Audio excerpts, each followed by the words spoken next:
视角看韩国美食节目，富家女的寒酸料理，在韩国有钱没钱吃的一样寒酸。我是一个韩国电台记者，天天做那个吃的比狗差的节目，难得放个假呀。于是今天呀，就跟我的老姊妹们一起出来玩玩吃吃。我的老姊妹们说带我去个好地方，我一看，妈耶，天塌了呀！咋又给我干农村了？不等我抱怨呢，我的老姊妹们直接递给我一把锄头，让我跟着一块挖土豆，说一会儿给我做点好吃的呀。看在好吃的份上，那咱就干吧。于是我们挖了一盆子土豆，顺便还摘了点花菜、茄子、辣椒啥的呀。天天吃野菜，偶尔吃点新鲜蔬菜呀，也算是改善生活了。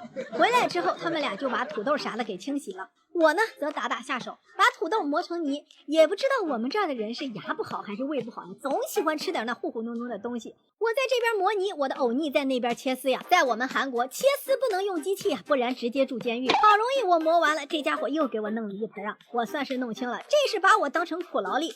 我们就这样一直从上午忙到下午，又是切又是磨的。我们3个人终于把上午摘的蔬菜都处理好了。完事儿人俩人非说我是著名主持人，觉得我做的菜肯定马西大呀，就非得让我调味。我说我虽然做的节目不少，但是就真没吃过几口猪肉，好吧。全天下像我那么寒酸的美食主持人也是不多见了。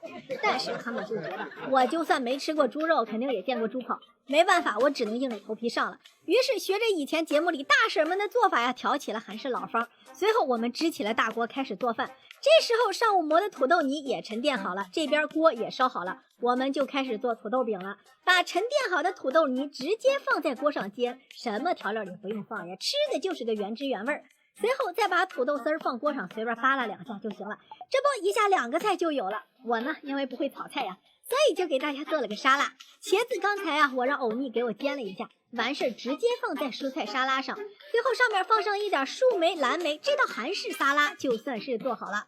剩下来的西兰花我们甚至都没炒，直接切吧就上桌了。就这样我们忙活了6个小时，从天亮做到天黑，终于做出来了4个菜。虽然其中2道是凉的，剩下的还都是主食，一顿下来那是含酸量极高，但是和姊妹们一起吃苦都是甜的。我们就这样一边打气一边吃啊，我尝了一口煎的焦糊的茄子，简直就是人间美味，好吧。他们几个就更别说了。맛있다 맛있다. 맛있다. 맛있네. 几个凉菜就给我们吃没了，还有那个硬的跟橡皮筋似的黑哇哇的土豆饼啊，我们甚至用手都撕不开，还得用筷子使劲掰。但是别说，蘸着我的韩式老方还是能吃得下去的。要不说有时候没见过什么世面，其实也挺好的呀，很容易被身边这些简单的小确幸所满足呀。好了，今天的视频就到这里了，喜欢我视频的小伙伴记得点赞收藏，你们的喜欢就是我更新的最大动力。